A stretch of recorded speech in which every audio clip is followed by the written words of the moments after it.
ពីស្នំធម្មតាម្នាក់ខ្លាចទៅជាអធិរាជស្រីនៃប្រទេសចិននិងអស់គ្នាសាកសម័យមើលថាប្រទេសចិនបុរាណជាង1300ឆ្នាំមុនអ្នកដឹកនាំប្រទេសគឺជាអធិរាជជាប្រុសប៉ុន្តែស្រាប់តែមានមនុស្សស្រីម្នាក់ដែលគាត់អាចឡើងធ្វើជាស្ដេចបានតើនឹងមានអ្វីកើតឡើង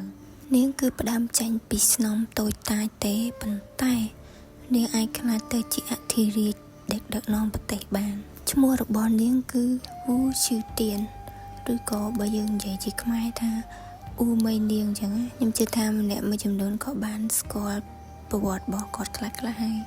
រឿងអ៊ូមេនាងនឹងល្បីណាអូខេត្រឡប់មករឿងយើងវិញអញ្ចឹងយើងមកដឹងពីដើមហេតុនិងប្រវត្តិខ្លះៗរបស់នាងទាំងអស់គ្នាវូឈឺទៀនកើតនៅឆ្នាំ624ឈ្មោះដើមរបស់នាងគឺវូចាងគ្រួសាររបស់នាងមិនមែនជាគ្រួសារអភិជនខ្ពង់ខ្ពស់អីទេ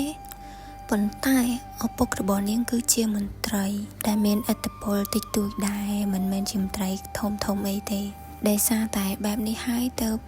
នាងមានឱកាសបានរៀនសូត្រអក្សររៀនសរសេរខុសពីក្មេងស្រីនៅសម័យហ្នឹងក្មេងស្រីធម្មតាគឺអត់មានសិទ្ធិរៀនអីជ្រៅជ្រះដូចកូនត្រីទេភាគច្រើនស្ត្រីហ្នឹងគឺត្រូវរស់នៅក្នុងផ្ទះមើលថែឪពុកម្ដាយគ្រួសារប្តីអញ្ចឹងណាប៉ុន្តែវូឆាវហ្នឹងគឺគាត់ខុសពីគេហ្មងឬក៏អ៊ូមេនាងហ្នឹងគឺគាត់ចូលចិត្តអានសៀវភៅចូលចិត្តរៀនប្រវត្តិសាស្ត្រចង់យល់ដឹងពីរាជការគេធ្វើការមិនចឹងហើយសំណួរដែលនាង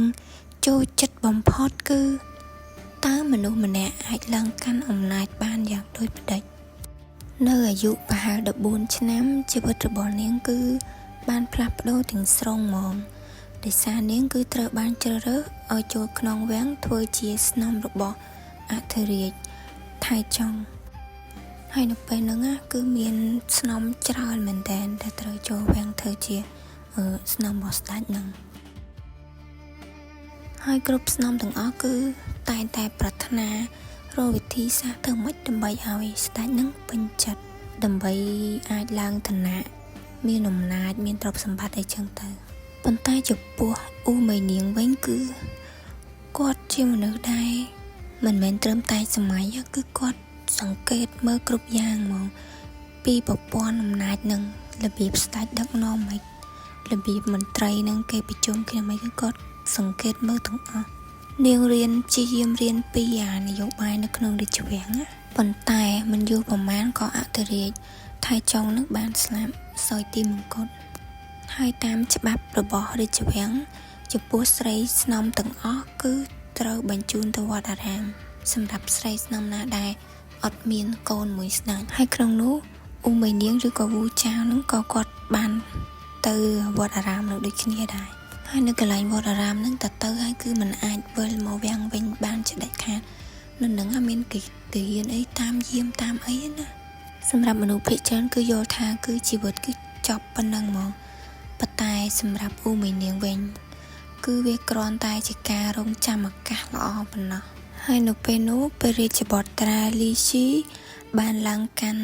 រាជបល្ល័ង្កហើយគាត់ក៏បានក្លាយទៅជាអធិរាជថ្មីបន្ទាប់ពីព្រះបិតាគាត់នឹងបានសោយទីមង្គតប៉ុន្តែដោយសារតែរាជបុត្រថ្មីលីស៊ីនឹងគឺគាត់បានស្រឡាញ់អ៊ូមេនាងនឹងចឹងហើយគាត់ក៏បានចេញរាជបញ្ជាឲ្យទៅនាំអ៊ូមេនាងនឹងចូលរាជវាំងវិញហើយនេះគឺជាឱកាសទី2ឱកាសល្អបំផុតសម្រាប់អ៊ូមេនាងហ្មងប៉ុន្តែគឺវាមិនងាយស្រួលទេដូចយើងដឹងស្រាប់ហើយគឺបន្ទាប់ពីការត្រឡប់មកវិញគឺក្នុងវាំងនោះគឺវាមានការប្រកួតប្រជែងអីរញ៉េរញ៉ៃមែនតើការប្រកួតប្រជែងអំណាចជាពិសេសរបស់មហេសីជាមួយមហេសត្យានីវាងហើយនឹងស្នំសាំងគឺមានការប្រកួតប្រជែងជាមួយនឹងអ៊ូមេនាងនឹងយ៉ាងខ្លាំងទោះបីជាប្រកួតប្រជែងខ្លាំងមិនក៏ដោយក៏អាចឈ្នះអ៊ូមេនាងដែរដឹងស្រាប់ហើយអ៊ូមេនាងជាមនុស្សដែលប្រកែកហើយបានការស្រឡាញ់ពីស្ដេចទៀតបន្ទាប់ពីមហេសីវ៉ានបានដកតំណែងអ៊ូមេនាងក៏បានឡើងធ្វើជាមហេសីជំនួសវិញហើយបើនិយាយពីស្ដេចវិញស្ដេចនោះគឺគាត់ឧស្សាហ៍ឈឺញឹកញាប់ហ្មងហើយធម្មតាស្ដេចនឹងគឺស្រឡាញ់អ៊ូមេនាងខ្លាំងណាស់អញ្ចឹងអ៊ូមេនាងនឹងក៏ចាប់ផ្ដើមចូល មើលរបាយការណ៍ឲ្យជំនួសស្ដេចដោះស្រាយបញ្ហាអីមួយចំនួនជំនួសស្ដេចទាំងអស់ហើយរកការសម្រេចចិត្តមួយចំនួនគឺនាងអ្នកសម្រេចចិត្តដោយខ្លួនឯងមកដល់ពេលស្ដេចឈឺចឹងទៅកិច្ចការមួយចំនួនមហេសីអ្នកសម្រេចដល់ពេលចឹងទៅធ្វើឲ្យមន្ត្រីហ្នឹងគឺ